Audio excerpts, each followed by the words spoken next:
नमस्कार दोस्तों, आप सभी का स्वागत है हमारे ऑफिशियल यूट्यूब चैनल अपार एजुकेशन पर। आज हम आपके लिए 5 जून 2025 जो कि छठवां महीना चल रहा है, इससे संबंधित हम करंट अफेयर्स के सबसे महत्वपूर्ण बिंदुओं पर चर्चा करने वाले हैं, जो कि आपके लिए लेकर आए हैं। पीछे बोर्ड आपको दिख रहा होगा, 5 जून 2025 करंट अफेयर्स, दिन बृहस्पतिवार आपको यहाँ पर दिख रहा होगा। उसे संबंधित महत्वपूर्ण बिंदुओं पर आज हम चर्चा करने वाले हैं। और आपको पता होगा कि हमने कल भी एक इसी टॉपिक पर संबंधित एक वीडियो बनाई थी, जिसमें 4 से 5 महत्वपूर्ण बिंदुओं पर हमने चर्चा की थी, जो कि किसी भी रेलवे, डिफेंस, आर्मी या फिर एसएससी की तैयारी करने वाले एग्जाम्स में लगभग पूछा ही जाता है।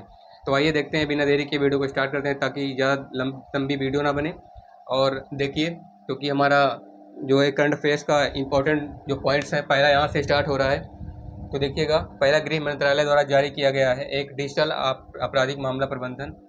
गृह मंत्रालय द्वारा नई दिल्ली में एक डिजिटल मामला प्रबंधन प्रणाली, digital crime cases management system लागू किया गया था, ठीक है, जिसका उद्देश्य क्या है, आतंकवाद और संगठित अपराध से निपटना था। जो हमारा गृह मंत्रालय है, हम आप लोगों को पता होगा, जो चीफ मिनिस्टर है, और सॉरी जो होम मिनिस्टर हैं वो अमित शाह है ना।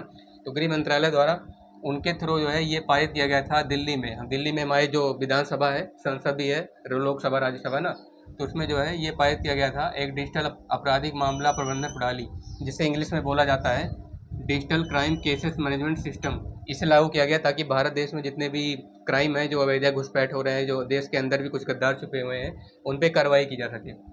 तो उसे लागू किया गया था गृह मंत्रालय द्वारा नई दिल्ली में, है ना, डिजिटल मामला प्रबंधन प्रणाली को, जिसका बेसिक उद्देश्य जो था वो था आतंकवाद और असंगठित अपराध से निपटना, है ना। तो ये आपको समझ आया होगा। आइए हम दूसरे बिंदु की तरफ बढ़ते हैं, जो कि इससे भी ज़्यादा इंपॉर्टेंट है।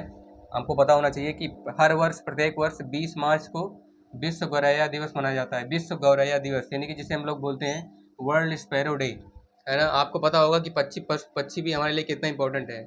जैसे हम लोग अपना बर्थडे मनाते हैं, वैसे इन लोगों का सेलिब्रेशन के लिए, न केवल इनका सेलिब्रेशन के लिए, ताकि ये इसका जो इम्पोर्टेंसी है हमारी इन्वायरमेंट पर, हमारी कल्चर पर पड़ता है, तो इसी को यादगार बनाने के लिए भी मनाया जाता है। तो प्रत्येक वर्ष 20 मार्च को विश्व गौरैया दिवस मनाया जाता है, जो कि जैव विविधता और पारिस्थितिकी तंत्र यानी कि बायोडाइवर्सिटी और हमारा जो इकोलॉजिकल सिस्टम है, ठीक है, इसका बैलेंस करने में, इसको संतुलन बनाए रखने में गौरैया के महत्व पर प्रकाश डालता है। गौरैया हमारे लिए कितना इंपॉर्टेंट है, ठीक है, हमारे लिए जैव विविधता पर और पारिस्थितिकी तंत्र पर इसका जो इम्पोर्टेंसी है, इसका बहुत ज़्यादा पड़ता है, ताकि हम लोग विश्व गौरैया दिवस मना सकें अच्छे से। ये हमारे लिए ये मतलब याद रखना जरूरी है, जो कि करंट अफेयर्स में हमेशा पूछा जाता है, 1 या 2 नंबर में ऑप्शन में भी आता है। आइए बढ़ते हैं तीसरे महत्वपूर्ण बिंदु की तरफ, जो कि इस प्रकार है। विश्व स्वास्थ्य संगठन, आपको पता होगा, जिसे हम लोग बोलते हैं WHO, वर्ल्ड हेल्थ ऑर्गेनाइजेशन, ने 2024 से 25 के बीच, अभी आप लोगों को पता होगा, आपने देखा होगा, कोरोना वायरस फिर से बढ़ रहा है हर देशों में। तो कोरोना वायरस से निपटने के लिए उसके खिलाफ क्या जारी किया है, वैश्विक अन्वेषण और प्रतिक्रियाओं क्षमताओं को में वृद्धि करने के लिए, ताकि हम लोग की जो इम्यूनिटी हो ना, स्ट्रांग हो, ताकि हम लोग को जल्दी से कोरोना वायरस पकड़े ना, उसके खिलाफ लड़ने के लिए और हमारी प्रतिक्रिया क्षमताओं को बढ़ाने के लिए क्या लॉन्च किया है, कोरोना वायरस नेटवर्क, जिससे बोलते हैं कोविनेट। कोविनेट मतलब कोरोना वायरस नेटवर्क पहल की शुरुआत की है, ताकि हम लोग आसानी से कोरोना वायरस के खिलाफ लड़ सकें और अपनी इम्यूनिटी को बढ़ा सकें। तो देखिएगा, तो इसे जो लागू किया है, WHO ने लागू किया है 2024 से 25 ईस्वी में। तो आशा करता हूँ आपको ये जो है 3 बिंदु समझ आए होंगे। आइए बढ़ते हैं आगे अगले बिंदु की तरफ। आइए देखते हैं दोस्तों, हमारा तीसरा बिंदु क्या है। अगले बिंदु की तरफ बढ़ते हैं। जो हमारा 3 बिंदु हो गया था, हमारा जो अगला बिंदु है ये वाला होने वाला है, केंद्रीय कृषि मंत्री से संबंधित है, जो कि एग्रीकल्चर डिपार्टमेंट से है। उसमें क्या महत्वपूर्ण है हम लोग देखते हैं। केंद्रीय कृषि मंत्री ने कृषि भवन में, जो सेंट्रल मिनिस्टर होते हैं उनका अपना एक भवन होता है, जिसे बोलते हैं कृषि भवन, सेंट्रल भवन, यानी कि सेंट्रल जो है होता है उनका फोर्ट, एक किला होता है, भवन जिसे बोलते हैं।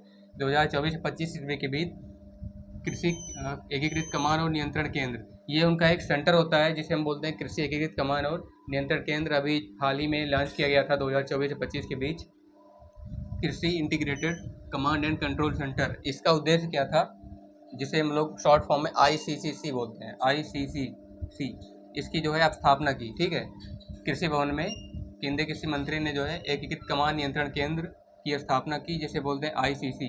इसका उद्देश्य क्या है, कृषि प्रौद्योगिकी क्षेत्र में महत्वपूर्ण उपलब्धि हासिल करना। हम लोग जो भी खेती कर रहे हैं, पहले ट्रैक्टर हुआ नहीं करते थे, न पहले धान काटने वाली मशीन, न गेहूँ काटने वाली मशीन होती थी, लेकिन अब देखिए कितनी क्रांति आई है। तो अभी इसी क्रांति के बीच ही उन्होंने जल्द में ही कृषि एकीकृत कमान और नियंत्रण केंद्र की स्थापना की।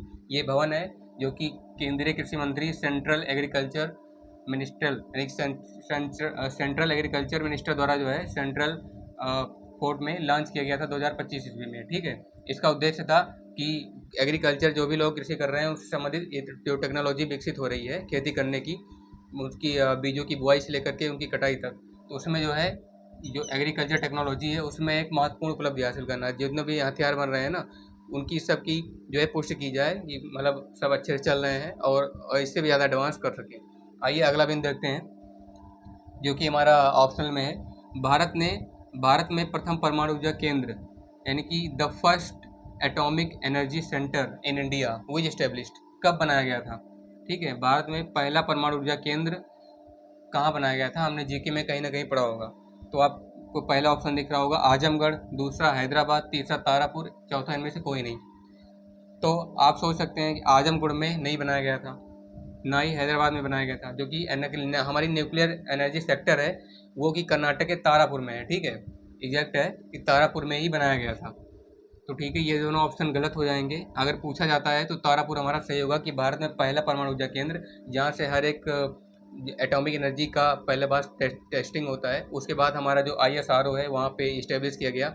आपने सुना होगा होमी जहांगीर भाभा परमाणु ऊर्जा केंद्र, है ना। तो इसके नाम से परमाणु ऊर्जा केंद्र पहला बनाया गया था जो कि तारापुर में बना था। ठीक, और उसके बाद आगे बढ़ते हैं हम अगले जो है बिंदु की तरफ, जो कि इससे भी ज़्यादा इंपॉर्टेंट है। आपने अयोध्या में देखा होगा जब राम मंदिर की प्राण प्रतिष्ठा हो रही थी, तो उसके बीच प्राण प्रतिष्ठा होने के जस्ट पहले ही जो है प्रभु श्री राम के मस्तक पर सूर्य की रोशनी आए, ऐसा कुछ वहाँ पे विकसित किया जा रहा था। तो आइए देखते हैं क्या है वो। अयोध्या में राम मंदिर निर्माण और प्राण प्रतिष्ठा होने के बाद राम मंदिर का कार्य खत्म हुआ, उसके बाद राम भगवान की प्राण प्रतिष्ठा हुई। उसके बाद एक सूर्य तिलक प्रोजेक्ट आया। ठीक है, सूर्य तिलक प्रोजेक्ट यानी सन तिलक प्रोजेक्ट, जिसका क्या उद्देश्य था, उसको क्या है, उसको शुरू किया गया था, जिसका उद्देश्य था भगवान श्री राम लला के मस्तक पर सूर्य की रोशनी पहुंचाना। अब जब उनका राम मंदिर बन गया, उनका अभिषेक हो रहा है, ठीक है, तो उसके जस्ट पूरा अभिषेक होगा क्योंकि वो भगवान है। तो ऐसा प्रोजेक्ट है जो कि भगवान श्री राम के मस्तक पर डायरेक्ट सूर्य की रोशनी ले आए। तो वो जो प्रोजेक्ट है ना, उसका नाम क्या है, सूर्य तिलक प्रोजेक्ट। ये है सूर्य तिलक प्रोजेक्ट, ये आप याद रखिएगा, कभी भी क्वेश्चन में पूछा जा सकता है। ये जो है अयोध्या का जब राम मंदिर नहीं बना था तो अयोध्या से कुछ ऐसे भी क्वेश्चन उठे थे 2012-13 में और 18 में भी पूछा गया था। ठीक है, आइए आगे बढ़ते हैं। हमारा इस सब अब तक का जो है इन दोनों में से भी, इसके बाद ये वाला मोस्ट इंपॉर्टेंट है, इन दोनों जैसा ही इंपॉर्टेंट है। भारतीय अंतरिक्ष अनुसंधान केंद्र, इसको हम ISRO इसको भी बोलते हैं। एक होता है Indian satellite and space research organisation, भारतीय उपग्रह और अनुसंधान केंद्र। ठीक है, ISRO से संबंधित क्वेश्चन है। 2023 में आपने चंद्रयान 2 मिशन के बारे में, चंद्रयान 2 मिशन के बारे में आपने पढ़ा होगा। जब लॉन्च किया था तो क्या वो चंद्रमा के किस ध्रुव पर उतरा था। आज तक जितने भी देशों ने गया है वो चंद्रमा के उत्तरी ध्रुव पर ही पहुंच पाए हैं, लेकिन इंडिया ने रिकॉर्ड बनाया जब चंद्रमा यानी चंद्रयान 2 मिशन को चंद्रमा के दक्षिणी ध्रुव पर उतारा। ठीक है, the south pole of India, India landed successfully Chandrayaan 2 on the south pole of the moon, चंद्रमा की दक्षिणी ध्रुव पर सफलतापूर्वक लैंडिंग की। तो वहाँ पे क्या आया था, हमारा जो क्वेश्चन बनता है इस प्रकार बनता है कि चंद्रयान 2 किस ध्रुव पर उतरा चंद्रमा के। तो पहला है उत्तरी ध्रुव, दूसरा है दक्षिणी ध्रुव, तीसरा है दोनों पर, इनमें से दोनों पर, चौथा इनमें से कोई नहीं। ठीक है, तो उत्तरी ध्रुव पर तो नहीं गया था, आपको पता है, आपने न्यूज़ में देखा होगा। ये दक्षिण ध्रुव पर सफलतापूर्वक लैंड किया था, एक प्रज्ञान रोवर था ना, उसने लैंड करवाया था। तो हमारे जो इंडिया के ISRO के सबसे अच्छे जो साइंटिस्ट हैं वो एक बार विफल भी हो गए थे। चंद्रयान जो उन्होंने पहला छोड़ा था तो विफल हो गया था, लेकिन चंद्रयान 2 सक्सेसफुल लैंड हुआ। ठीक है, तो इसमें भारत के लिए सबसे गर्व का पल था कि भारत भी चंद्रमा के दक्षिण ध्रुव पर पहुंच पाया। ऐसा क्वेश्चन आता है तो आपको हमेशा दक्षिण ध्रुव पर ही टिक करना है। ठीक है, तो आशा करता हूँ आपको हमारे करंट अफेयर्स के जो पहले हमने 3-4 पॉइंट डिस्कस किए और ये जो आपके 4 पॉइंट हैं ये आपको सबसे अच्छे से और बेहतरीन तरीके से समझ में आया होगा। कल भी हमने इसी टॉपिक से संबंधित थोड़ा कुछ अलग टॉपिक था, गवर्नमेंट की नीतियाँ, पहल और परियोजनाएं संबंधित थी, फुल ऑनलाइन डिजिटल पोर्टल भी संबंधित थे। तो आपको ये वीडियो जरूरी समझ आया होगा और इसी तरह के वीडियो को देखने के लिए हमारे चैनल को लाइक करें, शेयर करें, सब्सक्राइब करें और जितना ज़्यादा हो सके उसको कमेंट करें और फॉलो करें कि आपको कैसा लग रहा है। बहुत बहुत धन्यवाद आपका।